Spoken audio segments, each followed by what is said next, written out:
김영환 지사가 명태균 게이트 의혹을 제기한 여당 국회의원에게 사과를 요구했습니다. 정권이 바뀌고 정치 보복을 당하는 것 같다는 주장도 폈습니다. 대리수술 의혹을 받고 있는 김영규 청주의료원장을 충청북도가 재임용했습니다. 경찰이 내사에 들어갔는데 김 지사가 원장을 감싸 논란이 일고 있습니다.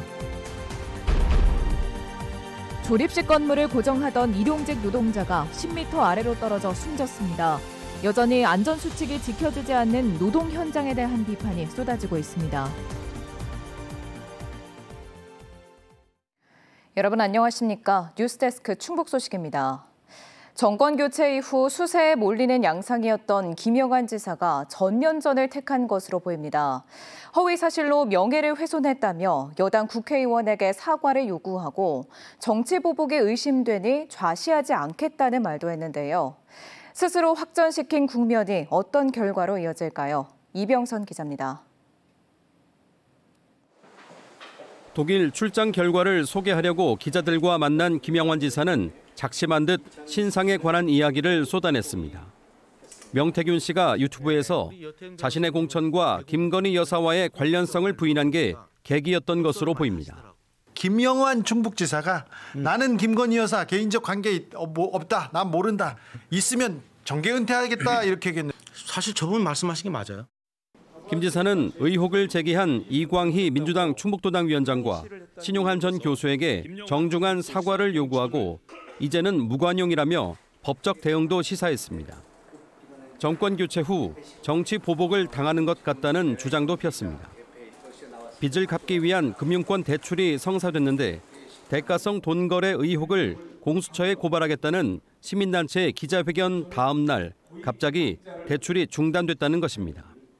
그러면서 시민단체와 정보기관, 정부 여당이 협조해서 그런 것인지 묻고 싶다고 말했습니다.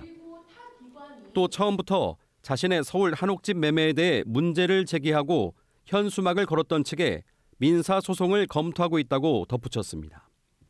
다음 달 통과가 유력한 오송 참사 국정조사는 부당하고 국력 낭비라며 자신에 대한 수사로 종결하는 게 좋다고 주장했습니다. 유럽 출장 중에 돌연 사의를 표명한 손인석 정무특보에 대해서는 서로 엇갈린 이야기가 나왔습니다. 김 지사는 물러날 만큼 책임질 일이 없어 사의를 반려했다고 말했는데 정작 손 특보는 사직서를 직접 받은 김 지사가 다음 달 말 김수민 정무부지사가 나갈 때 같이 나가라고 말했다며 반려라고 말한 이유를 알 수 없다는 반응을 보였습니다. 국력 낭비와 소송, 정치 보복까지 수위를 높인 김영환 지사의 선택이 돌파구가 될지 더 큰 역공을 불러오는 자충수가 될지 귀추가 주목됩니다. MBC 뉴스 이병선입니다. 김영환 지사는 충북 돔고장 건설에 세종시가 참여할 의사가 있다고 밝혔습니다. 김 지사는 이번 독일 출장에서 돔고장을 견학하는 가운데 최민호 세종시장으로부터 충북 돔고장 건설에 같이 할 의사가 있음을 확인했다고 전했습니다. 충북과 세종시 인구만으로는 경제성이 적다며 대구와 광주에서도 야구 팬들이 올 수 있게 돔고장 위치는 오송이 적합하다고 말했습니다. 또 충청남도가 돔고장을 하나 더 만들겠다고 해 서둘러 추진할 필요가 있다고 덧붙였습니다. 국민의힘 충북도당이 오송 참사 국정조사를 참사의 정쟁화라고 주장한 것에 대해 시민대책위가 강하게 반발했습니다. 오송 참사 시민대책위원회는 성명을 통해 참사 피해자를 모욕하고 정치적 도의와 인간의 양심을 저버린 행위라면서 윤석열 정부 국정 실패와 12.3 비상계엄에 동참한 국민의힘은 스스로 정당을 해산해도 모자랄 판이라고 밝혔습니다. 이어 김영환 지사에 대해서도 자신은 아무런 책임도 없다는 듯 국정조사 회의론을 제기하고 있다며 검찰의 기소를 촉구했습니다. 자신의 제자를 불러 대리 수술을 했다는 의혹을 받는 김영규 청주의료원장을 충청북도가 재임용했습니다. 도의회 인사청문회에서 관련 의혹이 제기되면서 경찰 내사도 시작됐는데요. 그런데 김영환 충북지사가 내사를 할 일이 아니고 격려하고 감사해야 할 일이라고 김 원장을 두둔해 논란이 일고 있습니다. 허재일 기자가 보도합니다. 지난 17일 열린 김영규 청주의료원장의 재임용을 결정하는 충북도의회 인사청문회. 김영규 청주의료원장이 타 병원인 충북대병원 제자 의사들을 청주의료원으로 불러 대리 수술을 했다는 의혹이 제기됐습니다. 충대병원 신경외과 교수 과장님 두 분이 번갈아서 지난 3년간 와서 대리 수술을 했다는 제보를 제가 받았어요. 김 원장이 3년간 청주의료원에서 수술한 횟수는 268차례. 도의회가 수술방 출입 기록을 요구하자 김 원장은 지난해 9차례 충북대 의사들의 출입 기록을 제출했습니다. 수술실 출입 관리 대장의 목적이 참관으로 다 돼 있어요, 이분들이. 이거 허위 기재잖아요. 그렇죠. 참관이 아니고 직접 집도를 하셨습니다. 그렇죠? 저랑 같이 한 거죠. 대리 수술 의혹은 출입 기록이 폐기된 2023년을 거슬러 김 원장이 취임한 직후로까지 제기됐습니다. 하지만 김 원장은 인사청문회에서 급한 수술의 협약 병원인 충북대 제자들에게 협진을 요청한 거라며 자신은 수술방을 비우지 않았다고 해명했습니다. 서면으로 동의를 받은 적은 없지만 환자나 보호자에게 구두로 동의를 받았다고 말했습니다. 좀 여러 가지 손이 좀 필요하고 하면 도와달라고 한 적이 있습니다. 보호자한테 설명을 하고 해서 저희는 법적으로 문제 없는 걸로. 이에 대해 한 대학 병원 관계자는 큰 수술에 협진하는 사례는 종종 있지만 신고 없이 장기간 반복됐다면 심각한 문제가 될 수 있다고 지적했습니다. 정상적인 방법은 아니다. 환자의 권리나 안전, 그러다 문제가 생기면 누가 책임지? 본인 책임을 했다 하지만 사실 그런 게 일종의 유령 수술이 될 수 있습니다. 경찰도 김 원장의 의료법 위반 여부에 대해 내사에 착수했습니다. 법적으로 협진 절차를 제대로 밟았는지, 환자와 보호자 동의서가 존재하는지, 또 수술을 통한 직간접적인 대가가 있었는지 살펴보고 있습니다. 이런 가운데 치과 의사 출신인 김영환 충북지사는 김영규 원장을 두둔해 또 한 번 논란을 낳았습니다. 김 지사는 기자들과 만난 자리에서 부족한 의료 인력으로 위급한 수술을 하느라 제자들을 데려다 한 것은 경찰이 내사할 사안이 아니라 격려하고 감사해야 할 일이라고 말했습니다. 앞서 도의회 인사청문위원회는 인사권자인 김영환 충북지사가 법적 판단 등 재임용을 신중히 판단할 것을 요청했는데 김 지사는 김 원장의 재임용을 그대로 결정했습니다. MBC 뉴스 허지입니다. 충북의 한 현직 경찰관이 미성년자를 성폭행한 혐의로 구속됐습니다. 충북경찰청은 충주경찰서 소속 모 경장을 미성년자 의제 강간 혐의로 구속했습니다. 이 경장은 지난 26일 충주의 한 모텔에서 메신저 앱을 통해 알게 된 10대 여성과 성관계를 한 혐의를 받고 있습니다. 10대 여성 부모의 신고를 받은 경찰은 그제 이 경장을 긴급 체포해 직위 해제했고 수사 결과에 따라 징계 수위를 결정할 방침입니다. 오늘 아침 7시쯤 청주시 남주동의 한 음식점에서 불이 나 3시간 반이 지나서야 진화됐습니다. 이 불로 82살 음식점 주인이 화상을 입었고 종업원과 인근 주민 등 16명이 대피했습니다. 수색 작업에 나선 119 구조대원이 열 경련과 탈수 증상으로 병원에 이송되기도 했습니다. 불이 난 곳은 주택 밀집 구역으로 불길이 번져 음식점을 비롯한 건물 6대가 탔습니다. 경찰과 소방당국은 음식점 별채 주방에서 조리를 하다 불이 시작된 것으로 보고 정확한 화재 원인을 조사하고 있습니다. 화학물질 탱크에서 30대 노동자가 목숨을 잃은 안타까운 소식 전해드렸는데요. 하루도 안 돼 이번엔 조립식 건물을 고정하던 일용직 노동자가 10m 아래로 떨어져 숨졌습니다. 이재명 대통령이 산재와의 전쟁을 선포했지만 현장에선 기본적인 안전수칙조차 지켜지지 않았습니다. 전효정 기자입니다. 컨테이너를 쌓아 올린 조립식 건물이 아파트 단지처럼 거대하게 지어졌습니다. 음성의 조립식 건물 건축업체인 이곳에서 어제 57살 노동자가 10m 아래로 떨어져 숨졌습니다. 4층 높이 컨테이너 위에 서서 크레인으로 옮기는 다른 컨테이너가 자리를 잡도록 무전기로 위치를 조정하고 고정하는 작업을 하다 변을 당했습니다. 업체 측 주장에 따르면 컨테이너 반대편에서 같은 작업을 하는 동료 직원이 있었고 지상에서 컨테이너 이동 과정을 지켜보는 신호수 2명도 있었지만 숨진 노동자가 추락하는 모습을 본 사람은 아무도 없었습니다. 신호수 역할이 제대로 이뤄지지 않았다는 의미입니다.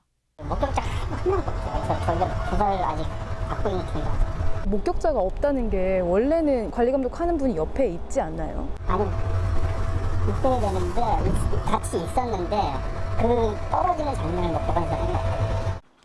관련법에 따라 2m 이상 높이에서 작업할 때 추락 방지 설비를 반드시 해야 했지만 아예 없었습니다. 당시 현장에는 추락을 방지하기 위한 안전 난간이나 추락 방호망이 따로 설치되어 있지 않았습니다. 숨진 노동자는 일용직으로 업계 경력이 15년 이상인 베테랑이었지만 사고를 피하진 못했습니다. 높은 곳에서 작업을 하는데 하나의 안전장치도 없이 작업을 해가지고 안전 확보를 한 상태에서 작업했으면 이렇게 추락해서 비상사고가 발생하지 않았을 것으로 좀 안타깝습니다. 하루 전에는 충주의 2차 전지 업체에서 30살 노동자가 화학물질 탱크 안에서 목숨을 잃었습니다. 탱크 안에 있던 액체 화학물질을 밖으로 빼내는 작업을 하다 유독가스로 질식된 것으로 추정됩니다. 2인 1조 작업이 원칙이지만 사고 당시에는 숨진 노동자 혼자 있었습니다. 갑자기 들어가서 탱크를 좀 확인하겠다 이렇게 했는데 별로 그때부터 이제 좀 안 보인 거죠. 이틀 연속으로 산재 사망 사고가 반복되면서 노동단체가 목소리를 높였습니다. 이재명 대통령이 산재와 전쟁을 선포했는데도 일터에서 노동자 사망 사고가 반복되고 있다며 중대재해처벌법으로 신속히 조사하고 엄벌해야 한다고 강조했습니다. 조사 기간이 너무 오래 걸리는 단점이 좀 있고 실제적인 처벌 규정으로 보면 중대재해기업처벌법으로 처벌받은 기업이 거의 없어요. 처벌 조항이 너무 약하다. 올해 충북에서 발생한 산재 사망 사고는 모두 11건. 매달 한두 명의 노동자가 여전히 일터에서 돌아오지 못하고 있습니다. MBC 뉴스 전유정입니다. 극한 호우에 이어 폭염이 이어지면서 충청권 식수원인 대청호에 녹조가 발생해 번지고 있습니다. 대청호 청주 문희수역의 남조류 세포수가 관심 단계 수준이어서 곧 조류 경보가 내려질 예정이며 다른 지역도 수면에 녹조가 관측되고 있습니다.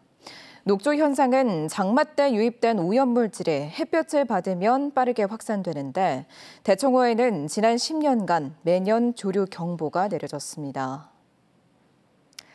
지역 주민 반대에 부딪히고 있는 충주 LNG 발전소 사업과 관련해 조기령 충주시장이 충주시가 먼저 제안한 사업이 아니라고 밝혔습니다. 조 시장은 오늘 기자간담회를 갖고 해당 사업은 동서발전에게에서 먼저 제안해 충주시가 동의한 것이라며 에너지가 강한 도시를 위해 필요한 사업이라고 말했습니다. 조 시장은 또 반대 의견이 정부에도 충분히 전달된 것으로 알고 있다며 다음 달 중 허가 여부가 결정되면 정부 방침을 수용하겠다고 덧붙였습니다. 7대륙 최고봉과 3극점을 모두 정복한 충북 출신 산악인 허영호 대장이 별세했습니다. 세계 7대륙 최고봉 완등과 남북극점 정복, 북극 횡단, 에베레스트 3회 등정 기록을 가지고 있는 허 대장은 암 투병 끝에 71세 일기로 오늘 별세했습니다. 지난 22일부터 고향인 제천의 청풍호반 케이블카 청풍 갤러리에선 생전 고인이 사용했던 등반 장비 등 소장품 전시회가 열리고 있습니다. 안전 문제로 차량 통행이 전면 제한되고 있는 청주 옥산 금계교가 다시 가설됩니다. 청주시는 금계교를 안전 진단한 결과 하부 균열로 상판이 처지고 철근이 노출되는 등의 중대 결함이 확인돼 실시 설계를 거쳐 내년 7월부터 141억 원을 들여 재가설 공사를 진행하기로 했습니다. 새로 가설되는 금계교는 길이 180m의 왕복 2차로는 유지하지만 횡단폭은 8.5m에서 10.5m로 늘어납니다. 유한킴벌리 충주 공장이 일부 생산 라인을 대전 공장으로 이전합니다. 충주시에 따르면 유한킴벌리는 충주 공장의 생리대와 노인 기저귀 생산 라인 8개 중 2개를 내년 6월까지 대전 공장으로 옮기기로 했습니다. 이전이 완료되면 충주 공장 직원은 200여 명에서 170여 명으로 감소하게 됩니다. 아기 기저귀를 생산해온 대전 공장은 낮은 출산율로 인한 수요 감소로 운영에 어려움을 겪어온 것으로 알려졌습니다. 영동에 생활체육 복합시설을 연 영동국민체육건강센터가 문을 열었습니다. 영동구는 영동읍에 200억 원을 투입한 지하 1층에 지상 2층, 연면적 3,000제곱미터 규모의 영동국민체육건강센터를 건립해 정식 개관했습니다. 영동국민체육건강센터는 25m 7개 레인 수영장과 헬스장 등을 갖추고 있습니다. 지금까지 뉴스데스크 충북 소식이었습니다. 잠시 후 스포츠 뉴스가 이어집니다. 고맙습니다.